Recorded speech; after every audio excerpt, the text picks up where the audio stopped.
దేవుని నామమునకు మహిమ కలుగునుగాక. ప్రియ సహోదరి సహోదరులరా, ఈ సమయంలో నెహెమ్యా గ్రంథము 3వ అధ్యాయము మొదటి నుండి 1-2 వచనాలు ధ్యానిద్దాం. ప్రధాన యాజకుడైన ఎల్యాషీబును అతని సహోదరులైన యాజకులను లేచి గొర్రెల గుమ్మమును కట్టి ప్రతిష్ఠించి తలుపులు నిలిపిరి. హమ్మేయ గోపురమును వరకును హన్యేలు గోపురము వరకును ప్రాకారమును కట్టి ప్రతిష్ఠించిరి. చదవబడిన వాక్య భాగము నెహెమ్యా గ్రంథంలో ఈ 3వ అధ్యాయంలో యెరూషలేము ప్రాకారము, గుమ్మాలు, తలుపులు అవన్నీ కూడా కాల్చివేయబడ్డాయి. అదంతా శిథిల అవస్థలో ఉంది. అటువంటి సందర్భాల్లో యెరూషలేము దేవాలయము ప్రాకారము లోపల ఉంది. ఈ మొదటి ద్వారమును గూర్చి ఇక్కడ ఎల్యాషీబు ప్రధాన యాజకుడిగా ఉండి తన సహోదరులతో సహా ఆ ప్రాకారమును, ఆ ద్వారము పని చేయిస్తూ ఉన్నారు. దానికి తలుపులు కూడా పెట్టి దాన్ని మరలా పూర్వ వైభవాన్ని చూడాలనే ఉద్దేశంతో ఈ పని అంతా కూడా ఎల్యాషీబు ఈ పని అంతా కూడా చేయిస్తూ ఉన్నారు. అక్కడ అధికారిగా నెహెమ్యా కూడా ఆ కార్య వర్గాన్ని ఆ పని అంతా కూడా జరిగించడానికి ప్రధాన వ్యక్తిగా నెహెమ్యా నిలబడి ఉన్నారు. ఇదంతా కూడా మందిరము, ప్రాకారము పని అయి ఉన్నది. స్తోత్రం. అయితే ఇక్కడ ముఖ్యంగా మనము ధ్యానించుచున్న విషయము గొర్రెల గుమ్మము. గొర్రెల గుమ్మము. ఈ గొర్రెల గుమ్మముతో కలిసి ప్రాకారానికి 12 గుమ్మాలు ఉన్నవి. ఒక్కొక్క గుమ్మానికి ఒక్కొక్క నామం ఇవ్వబడింది, ఒక్కొక్క పేరు ఇవ్వబడింది. కారణం ఏమిటి అంటే ఈ ప్రాకారానికి ఉన్న ప్రతి గుమ్మానికి ఆధ్యాత్మిక అర్థము, భావన, ఒక లోతైన విశ్వాసుల జీవితానికి సంబంధించి ఉన్నది ఈ విషయం. అయితే ఇప్పుడు ఈ ద్వారాన్ని కూడా బాగు చేశారు. ఈ ద్వారానికి తలుపులు పెట్టారు, గెడలు పెట్టారు, గొళ్ళాలు పెట్టారు.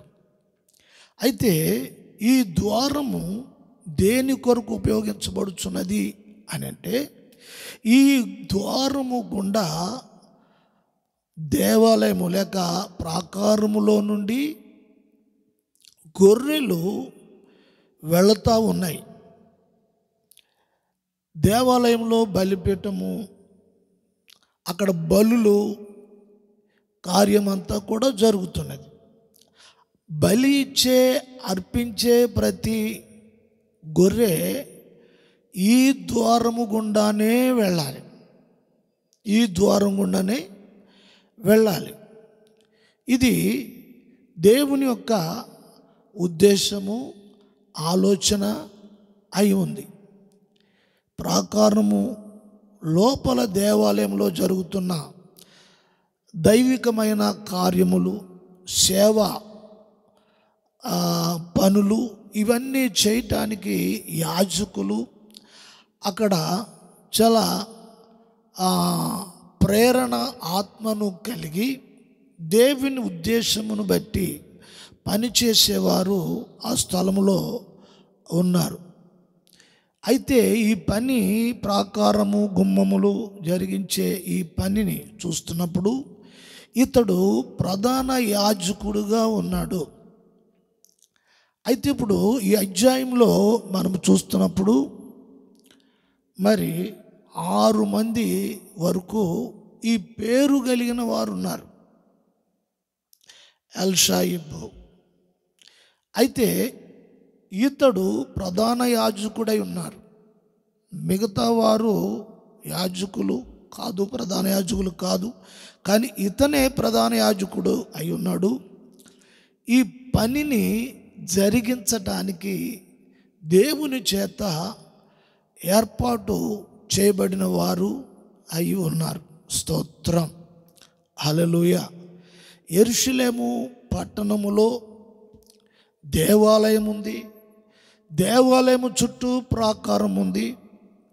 పాడైపోయిన ప్రాకారమును, కూలిపోయిన ప్రాకారమును పునర్నిర్మించడానికి దాని విషయములో భారము, బాధ్యత కలిగి వారు ఉన్నారు.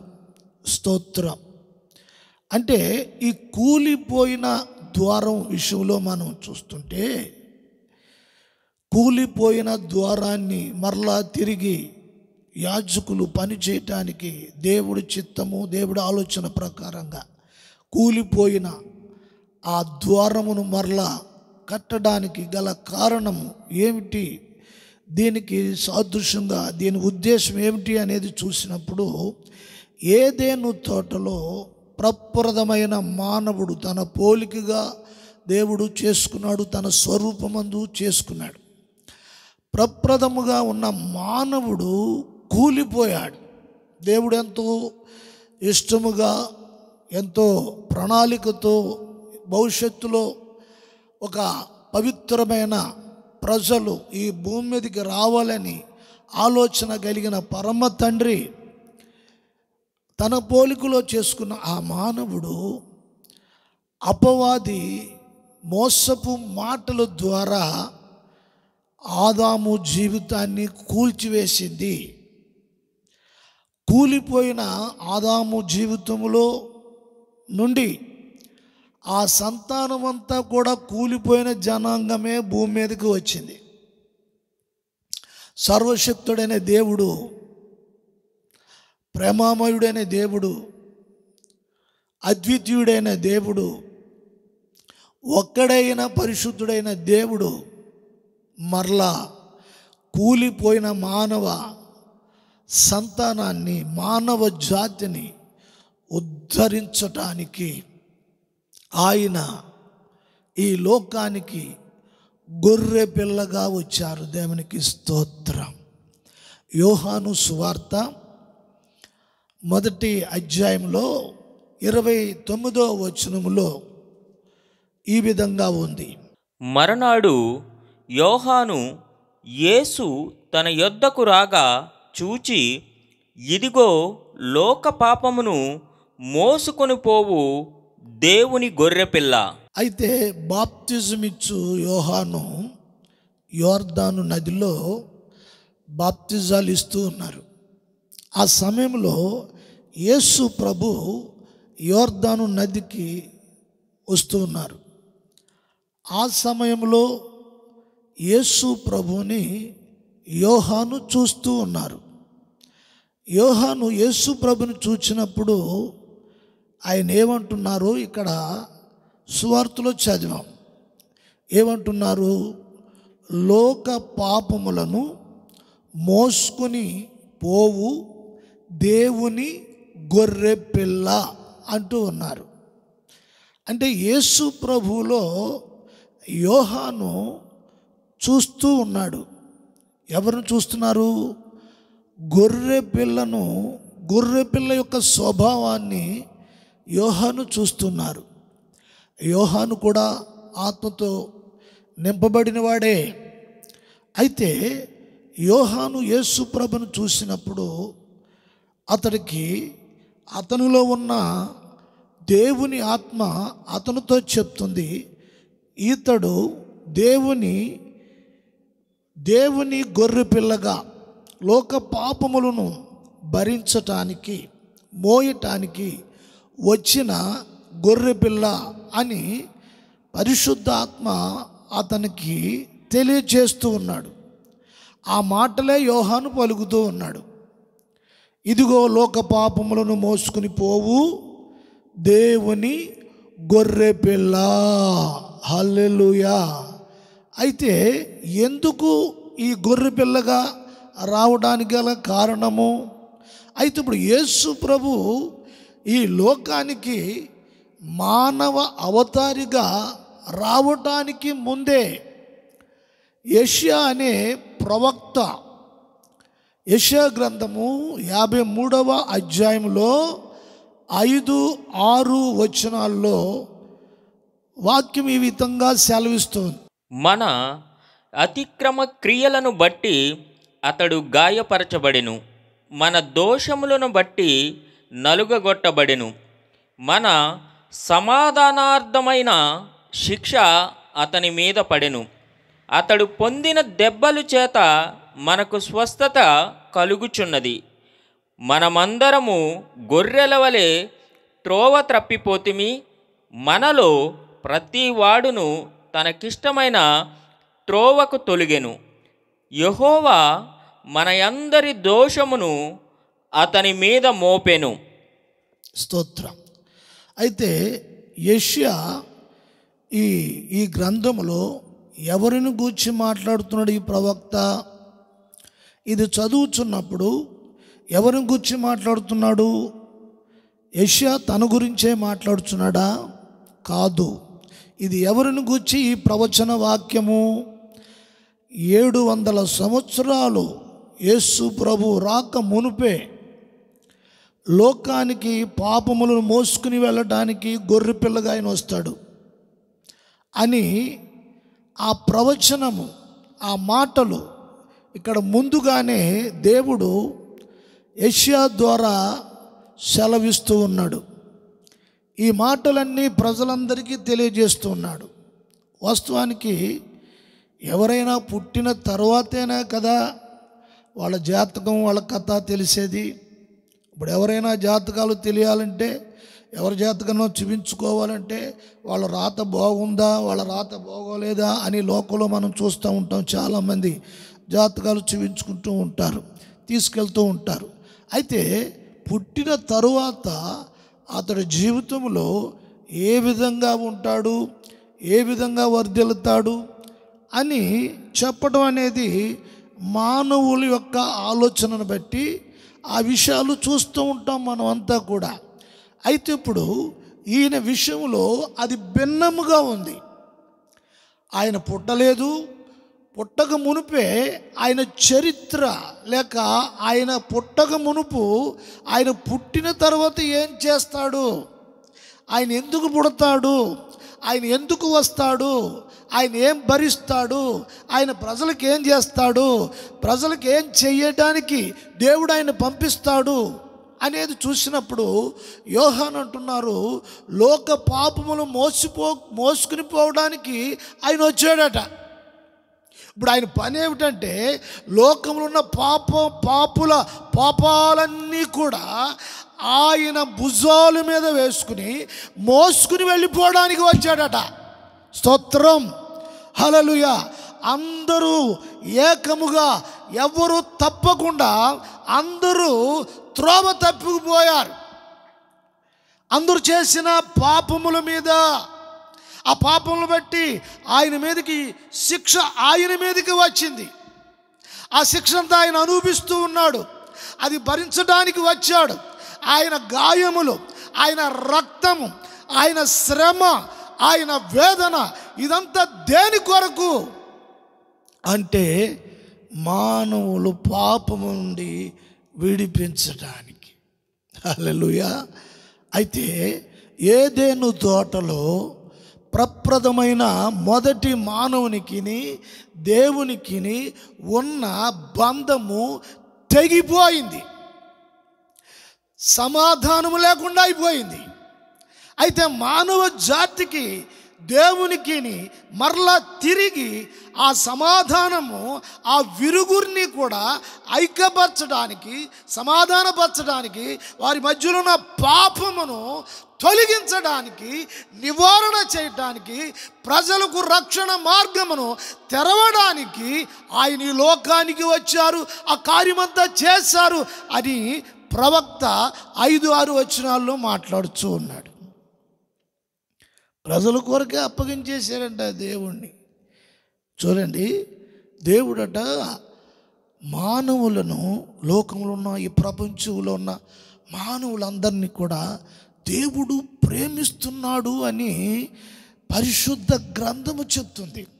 దేవుడు ప్రేమిస్తున్నాడు మానవులను అని గ్రంథము చెప్తుంది. అయితే గమనించాలి, అయితే ఒక మనిషి ప్రేమించాలి అంటే ఆయనలో ఏదైనా మంచి క్వాలిటీ ఉండాలి, మంచి అలవాట్లు ఉండాలి, మంచి వ్యక్తులై ఉండాలి. అయితే మంచి వ్యక్తులను ఎవరైనా ప్రేమిస్తారు, ఇది సహజంగా జరిగే విషయాలు. కానీ ఇక్కడ పాడైపోయిన మనుషులందరినీ, చెడిపోయిన మనుషులందరినీ, పాపంలో ఉన్న వారందరినీ, మూర్ఖంగా ఉన్న వారందరినీ, దైవ దృష్టి లేని వారిని, దైవతత్వము ఎరగని వారిని, దేవుణ్ణి ఎరగని వారిని, సృష్టికర్తను ఎరగని వారిని, వారు ఆస్తికులైన నాస్తికులైన ఎవరైనా సరే అందరినీ కూడా ఈయన ప్రేమిస్తూ, ఆ ప్రేమించిన కారణాన్ని బట్టి వాక్యంలో చెప్పబడింది, అందరి నిమిత్తము శిక్షణ అనుభవించడానికి వచ్చారట. స్తోత్రం. సాధారణంగా ఎవరైనా ఒకరిని ప్రేమించినందుకు మరి ఏదైనా ప్రేమించిన వ్యక్తికి ఇవ్వాలని కోరుకుంటారు, ప్రేమించే వ్యక్తికి ఇవ్వాలని కోరుకుంటారు. లేకపోతే ఏదైనా ప్రేమ కలిగి ఉన్నప్పుడు వారు ఏదన్నా ఇస్తారేమని చూస్తూ ఉంటారు. అయితే ఇక్కడ ప్రేమ చెడిపోయిన మానవుని చూసి దేవుడు జాలిపడి ఆయన మానవునిగా మారి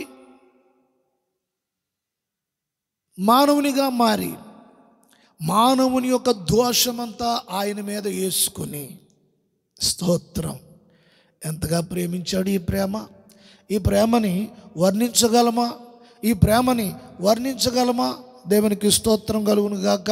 చూడండి, ఎంతో కష్టపడి ఎంతో సంపాదించిన వ్యక్తులు ఉంటారు, సంపాదించిన వ్యక్తినే ప్రేమిస్తారు. ఇప్పుడు భార్య అయినా ఎవరైనా కూడా సంపాదిస్తేనే ప్రేమిస్తారు, ఎవరైనా బంధువులైనా సంపాదిస్తేనే ప్రేమిస్తారు, పిల్లలైనా సంపాదిస్తేనే ప్రేమిస్తారు. ఇప్పుడు ఈ ప్రేమ లాంటిది కాదు. ఈ ప్రేమ దారి తప్పిపోయి ఎవ్వరూ కూడా దేవుని చిత్తానుసారంగా లేకుండా అందరూ గొర్రెల వలె దారి తప్పిపోయారట. గొర్రెల వలె అందరూ దారి తప్పిపోయారు. ఇప్పుడు ఈ దారి తప్పిపోయిన వారిని తిరిగి మరలా దారిలో పెట్టడానికి, ఎలాగండి, దారిలో పెట్టడానికి. కొంతమంది అంటారు చెప్పేవారు లేక చెడిపోయారట. ఏంటండి, చెప్పేవారు లేక చెడిపోయేవారట. అయితే కొంతమంది చెప్పినా కూడా చెడిపోతారు. అటువంటి వారిని కూడా దేవుని వాక్యము ఈ రోజున నెహెమ్యా గ్రంథము ద్వారా కొన్ని విషయాలు, ఆ ద్వారము నుండి కొన్ని ఆత్మీయ ఆలోచనలు విశ్వాసులకు తెలియజేస్తున్నాడు ప్రభువు. హల్లెలూయా, హల్లెలూయా, హల్లెలూయా. అయితే గొర్రెలు అందరూ తప్పిపోయారు అని మనం వాక్యంలో చూస్తున్నప్పుడు, సాధారణంగా ఇప్పుడు గొర్రెలు అని మనము లోకంలో యూట్యూబ్లో మరి చాలామంది హేళనగాను మరి కొంచెం అవమానకరంగా కొంతమంది భక్తులు మాట్లాడుతున్నారు. వారు భక్తి కలిగిన వారే. ఈ భక్తి కలిగిన వారు దేవుని అందలి విశ్వాసం ఉంచిన బిడ్డలను గొర్రెలని అవమానకరంగా మాట్లాడుతున్నారు. ఈ మాట్లాడే వ్యక్తులు మరి ఎవరు అంటే భక్తి లేని వారు కాదు, వారు కూడా భక్తులే, వారు కూడా భక్తులే. అయితే ప్రవక్త చెప్పిన మాటల ద్వారా చూస్తున్నప్పుడు దేవుడు అలాగా అవమానకరంగా మాట్లాడిన వ్యక్తులను కూడా ప్రేమించి ఆయన కొరకు కూడా వారి కొరకు కూడా దేవుడు మరి రక్తాన్ని చిందించారని వాక్యము సాక్ష్యమిస్తూ ఉంది. బైబిల్ అనేది కథ కాదు, పుట్టు పురాణము కాదు, ఇది ప్రామాణిక గ్రంథము. ఇది ప్రామాణిక గ్రంథము, వాస్తవము. పాపము దాచబడలేదు, అక్రమము దాచబడలేదు, ఇందులో ఉన్న భక్తులు చేసిన తప్పులు దాచబడలేదు.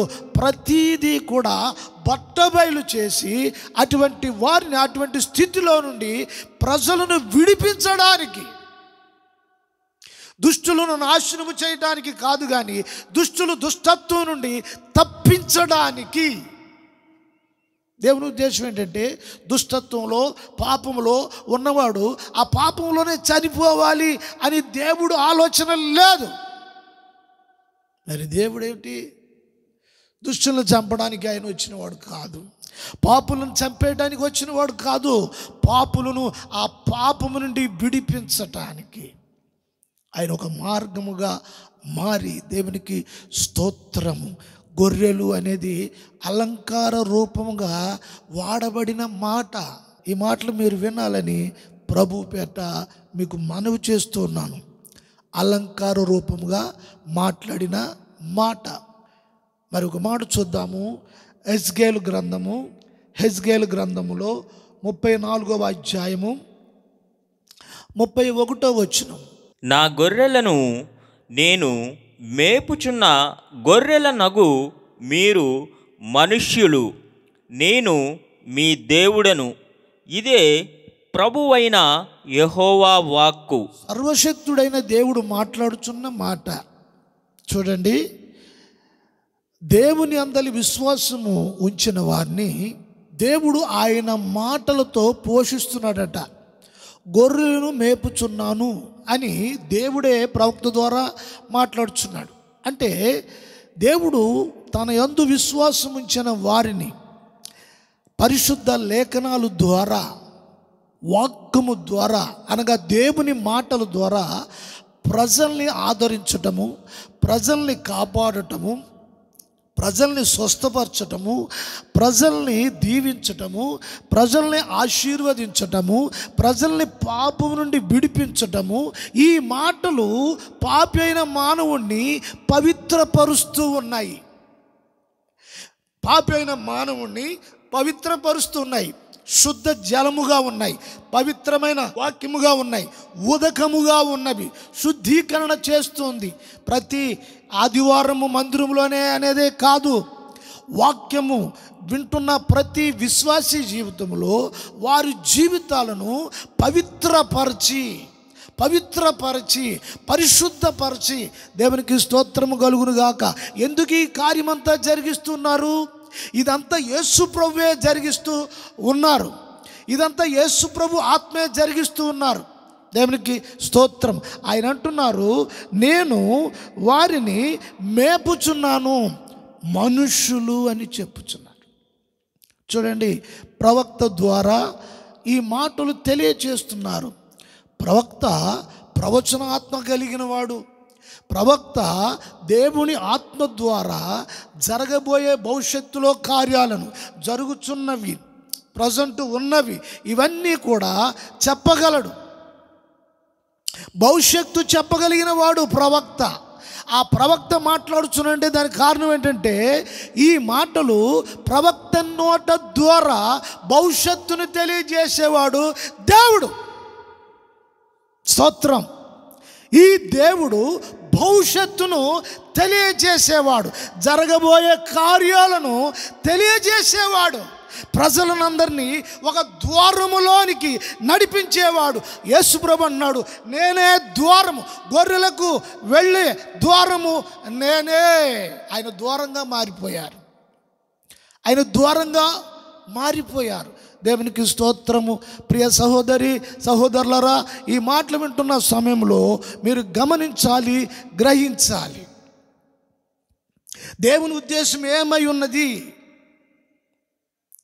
మనుషులను ఆయన మేపుచున్నాడట, విశ్వాసులను మేపుచున్నారట. యేసుప్రభు అంటున్నారు, నా గొర్రెలు నా స్వరము వింటాయి, వాటిని నేను ఎరుగుదును అని యేసుప్రభు చెప్తున్నారు. ఈ రోజున యేసుప్రభు నిన్ను ఎరిగి ఉన్నాడు.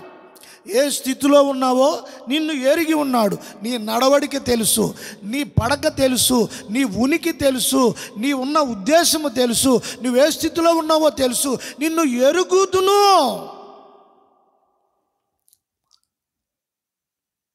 మరణ పడకలో ఉన్నా కూడా నిన్ను ఎరుగుదును అంటు. చావుకు సిద్ధమవుతున్నా ఆలోచన కలిగి ఉన్న నిన్ను కూడా ఆ స్థితిలో ఉన్నప్పుడు నేను ఎరుగుదును. సతమతం అవుతున్న పరిస్థితుల్లో కూడా నేను నిన్ను ఎరుగుదును.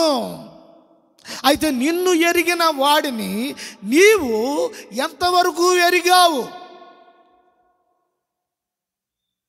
అనేదే ఇక్కడ ముఖ్యమైన ఉద్దేశం. నువ్వు ఎరిగిన దానవు, ఎరిగిన వారు బిడ్డలైతే ఆయన అంటున్నాడు ప్రవక్త ద్వారా, నేను వారిని పోషిస్తాడట, నేను వారిని మేపుతాడట. ఆయన వాక్యము ద్వారా మనల్ని మేపుతారట. జీవపు వాక్యము ద్వారా, ఉపదేశము ద్వారా, సత్యము ద్వారా మనల్ని వాక్యము ద్వారా నీతిగా, నిజాయితీగా, పరిశుద్ధతతో ఆయన మనల్ని నిలబెడతాడు. ఆయన వచ్చింది అందుకే. ఏం చేద్దాడు? ఆయన పరిశుద్ధుడు. ఆయన పరిశుద్ధుడు. ఆ పరిశుద్ధుడు తన ప్రజలు, తన బిడ్డలు పరిశుద్ధులుగా ఉండాలి అని ఆయన ఉద్దేశం. పరిశుద్ధులుగా ఉండాలి. అయితే సంఘములో ఉన్న దేవుని బిడ్డలు, విశ్వాసులు ఈ రోజున ఈ మాటలు వింటున్న సమయంలో అపోస్తుడైన పేతురు కూడా ఒక మాట చెప్తున్నారు. మరి చూద్దాం ఆ మాట. 1 పేతురు పత్రిక 2వ అధ్యాయము 25వ వచనం. మీరు గొర్రెల వలె దారి తప్పిపోతిరి, కానీ ఇప్పుడు మీ ఆత్మల కాపరియు అధ్యక్షుడునైన ఆయన వైపుకు మళ్ళీ ఉన్నారు. పేతురు, మీరు గొర్రెల వలె త్రోవ తప్పిపోయి ఉన్నారు అని చెప్తున్నారు. మరి కొందరు జీవితాల్లో ప్రభువునందు విశ్వసించిన, మారు మనసు పొందిన, మరి బాప్తిసం తీసుకున్న, పరిశుద్ధాత్మ అనుభవము ఉన్న కొంతమంది తప్పిపోయారట, దారి తొలగిపోయారట, విశ్వాసంలో జారిపోయారట, పవిత్రతలో జారిపోయారట, నమ్మకంలో జారిపోయారట, యథార్థతలో జారిపోయారట. ఇప్పుడంతా కూడా ఏమైపోయిందట? తొలగిపోయారట.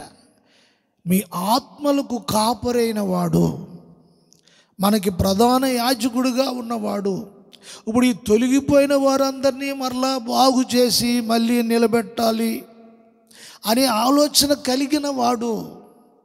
పేతురు యెషయా ప్రవచనాన్ని తీసుకుని ఆ మాటలు మళ్ళా మనకి కోట్ చేసి తెలియచేస్తున్నాడు. దారి తప్పిపోయిన గొర్రెలను, దారి తప్పిపోయిన విశ్వాసులను మరలా ఏం చేస్తున్నారట? ఆయన వైపుకు మళ్ళిస్తున్నారట. చూడండి, ఒక గొర్రెల కాపరి గొర్రెలను మేపడానికి తీసుకుని వెళ్తాడు. వెళ్తున్నప్పుడు ఆ గొర్రెలు మందలో నుండి కొన్ని గొర్రెలు ఏం చేస్తాయంటే కొంచెము అటు ఇటు చూస్తూ ఉంటాయి. అయితే లోకంలో సర్వసాధారణంగా మరి గొర్రెలు మేపేవారు, వారికి కాపరి గొర్రెలకు ముందుండడు, ఆ కాపరి వెనక్కుంటాడు గొర్రెలను చూసుకుంటూ. అయితే ఇప్పుడు బైబిల్లో మనం చూస్తే ఈ కాపరి గొర్రెలకు ముందున్నారని చెప్తున్నారు. యోహాను సువార్త 10వ అధ్యాయంలో ఆ గొర్రెలకు ముందున్నారంట. ఆ ద్వారములో దగ్గర ఆయనే ఉన్నాడట. గొర్రెలను ఆయనే చూస్తున్నాడట. గొర్రెలను సంరక్షిస్తున్నాడట. గొర్రెలను కాపాడుతున్నాడట. అయితే మరి లోకంలో ఈ గొర్రెలు మేపే వాళ్ళు ఉంటారు చూసారా. అయితే కొంచెము మనసు నిలకడలేని విశ్వాసులు మందలో, సంఘములో వాళ్ళు రకరకాల ఆలోచనలు చేసుకుంటూ మాట వినరు, వాక్యం వినరు, వాక్యానికి వారి జీవితంలో చోటు ఇవ్వరు. కొంచెం మొండిగా ఉంటారు, కొంచెం మూర్ఖంగా ఉంటారు, వారు కొంచెం తప్పి అటు ఇటు ఉంటారు. అయితే ఇప్పుడు వాక్యంలో పేతురు అంటున్నాడు, వారిని మళ్ళిస్తున్నారట. దేనితో మళ్ళిస్తున్నారు? కాపరి గొర్రెలు కొంచెం అటు ఇటు వెళ్తుంటే కాపరి చేతిలో పెద్ద కర్ర ఉంటుంది. ఆ కర్రను తీసుకుని ఏం చేస్తాడు? ఆ కర్రను తీసుకుని మళ్ళిస్తాడు, గొర్రెలను మళ్ళిస్తాడు. ఏం చేద్దంటే ఇప్పుడు మన కుటుంబంలో కూడా మన పిల్లలు మరి చెప్పిన మాట విన్నప్పుడు ఏం చేస్తాం? మనం తల్లిదండ్రులు చెప్తున్నప్పుడు మాట వినలేనప్పుడు తల్లిదండ్రులు ఏం చేస్తారంటే 4 వడ్డిస్తారు, 4 తగిలిస్తారు. కారణం ఏంటంటే అలాగా మరి చెయ్యకపోతే వారి జీవితాలు ఎందుకు కాకుండా అవుతాయి. అయితే ఇప్పుడు ఈ కాపరి ఈ వచనం ఏం చెప్తుందంటే ఆత్మలకు కాపరి అయినా, చదువుదామాట, ఆత్మలకు కాపరి అయినా మీ ఆత్మలకు చూడండి, సంఘముతో పరిశుద్ధాత్మ పేతురు పత్రికలోంచి మాట్లాడుతున్నాడు. ఏమన్నారు? మీ ఆత్మలకు రక్షణ పొందిన వారి జీవితంలో, వారి ఆత్మ విషయంలో. ఈ రోజున చాలామంది ఆత్మ విషయంలో అలా పట్టింపే లేదు.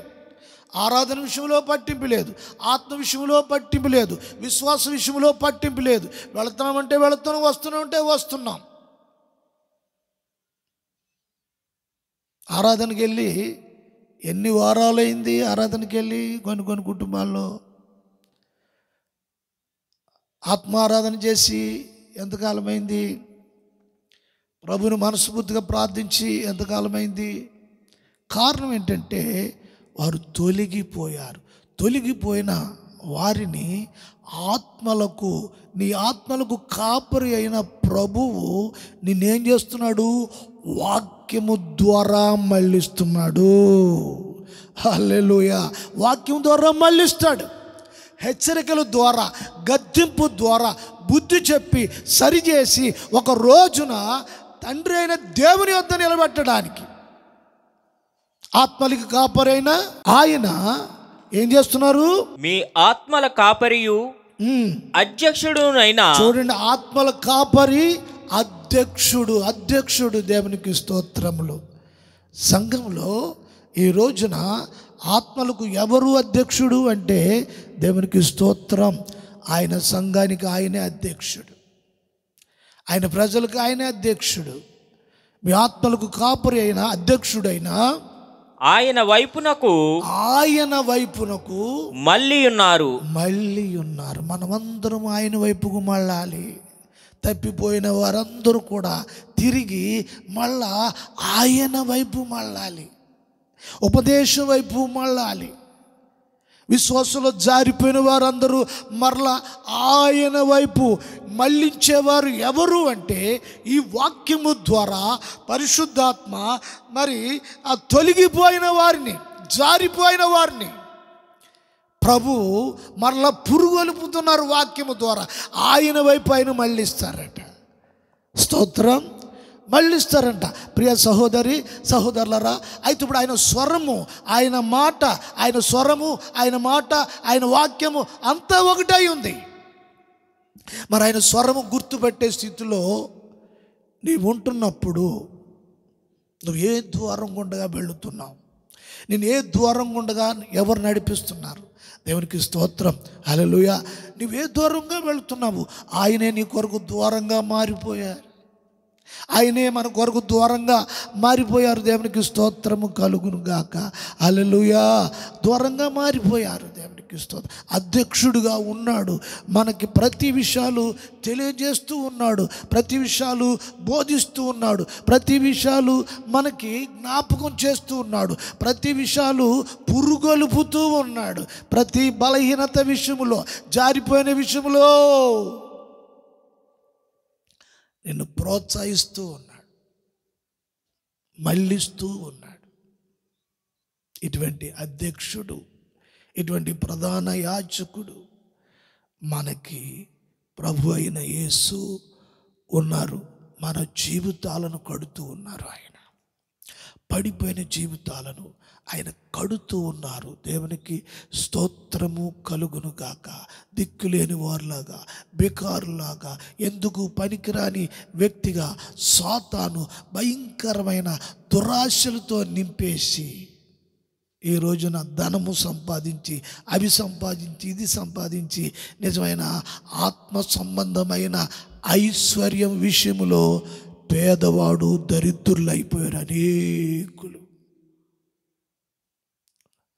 మాయమైపోయి సంపదను చూసి, ఆ సంపదను చూసి ఆ భ్రమలో ఉండి చాలామంది ఇది దేవుని దీవెనని, ఇది దేవుని ఆశీర్వాదం అని, దేవుడు మమ్మల్ని దీవించాడు, ఆశీర్వాదించాడు అని చెప్పుకుంటూ ఆ భ్రమలో ఉంటూ ఉన్నారు.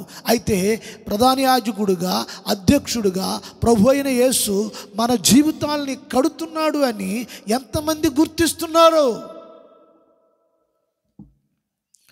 ఈ రోజున పేతురు సంఘానికి విషయాలు తెలియజేస్తూ ఉన్నాడు.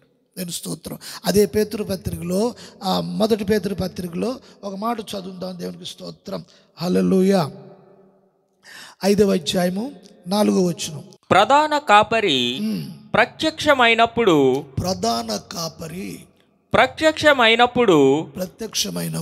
మీరు వాడబారని మహిమ కిరీటము పొందుదురు. స్తోత్రం. హల్లెలూయా.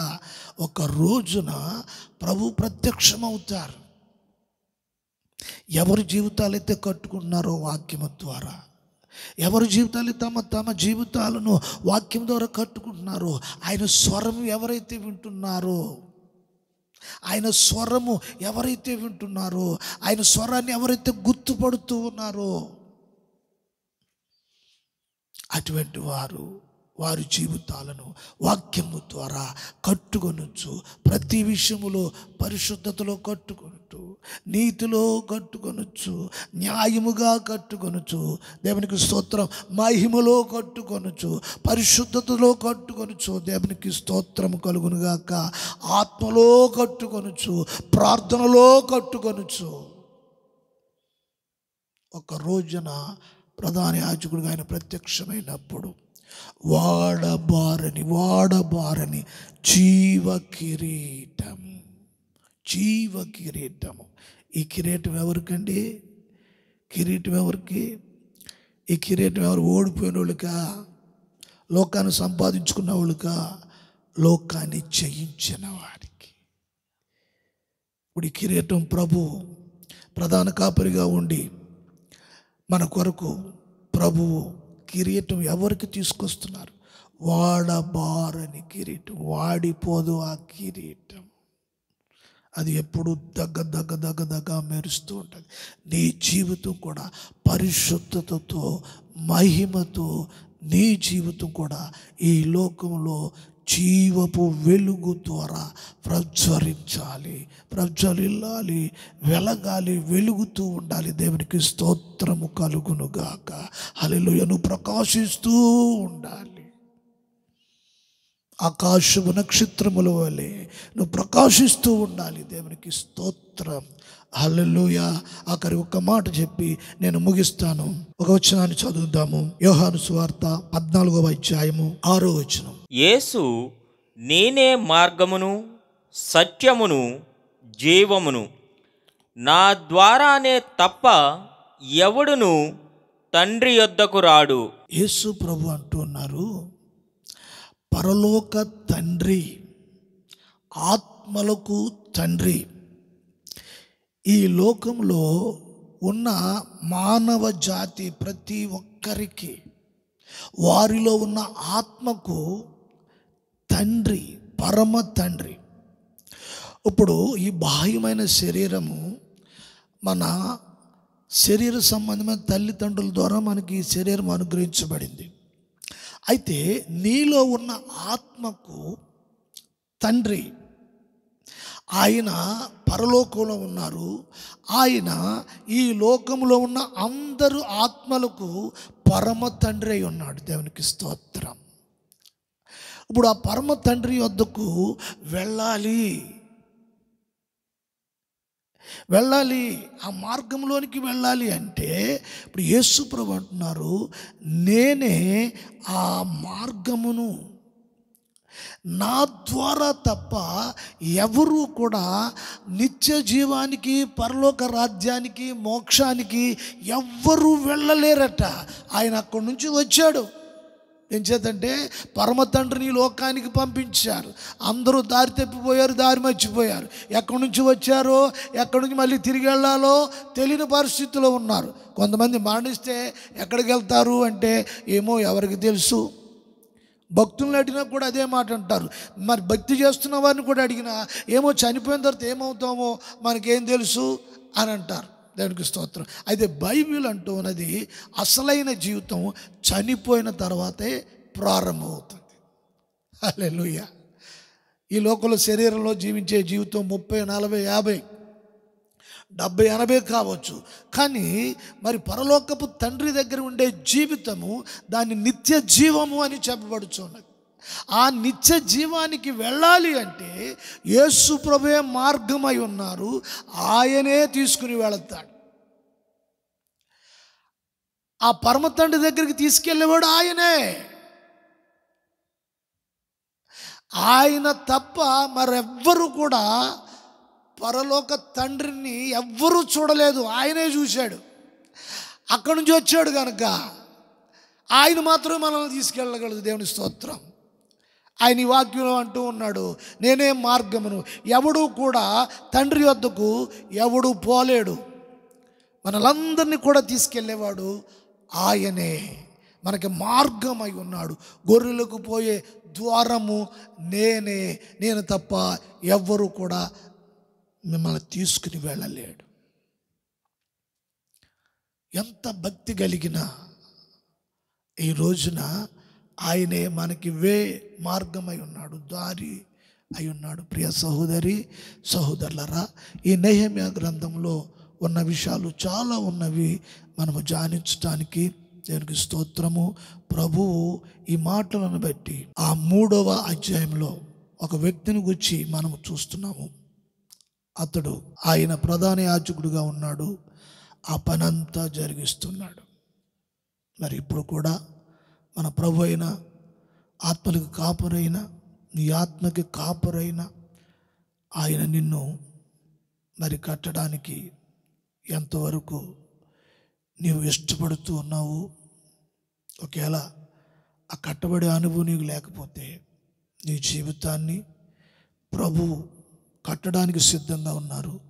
ఈ లేఖనాలను ఆధారం చేసుకుని పరిశుద్ధాత్మ మాట్లాడుతూ ఉన్నారు. వీటిని విశ్వసించిన వారు నిత్య జీవం గలవారై ఉంటారు. వారు పవిత్రపరచబడతారు. నిత్య జీవానికి ప్రభు వారిని సిద్ధపరుస్తారు. ప్రభువు మిమ్మల్ని అందరినీ కూడా దీవించి ఆశీర్వదించునుగాక. ప్రార్థన. మహాపరిశుద్ధుడు, మహోన్నతుడు, మా ప్రధాన కాపరి, మా ఆత్మలకు కాపరి అయిన ప్రభువా, మా జీవితాలను మీరు కట్టి సిద్ధపరుస్తున్నారు అని మాకు తెలియచేశారు, నేర్పించారు. నీ జీవవాక్కు ద్వారా మమ్మల్ని నింపుతూ ఉన్నారు. తొలగిపోయిన మా బ్రతుకులను, జారిపోయిన మా బ్రతుకులను, తప్పిపోయి తిరుగుతున్న మా బ్రతుకులను మరలా నీ వైపు మళ్ళించండి నాయనా. మీరే మళ్ళించండి, మళ్ళించి స్థిరపరిచి దీవించమని యేసు నామమున ప్రార్థిస్తున్నాను తండ్రి. ఆమేన్.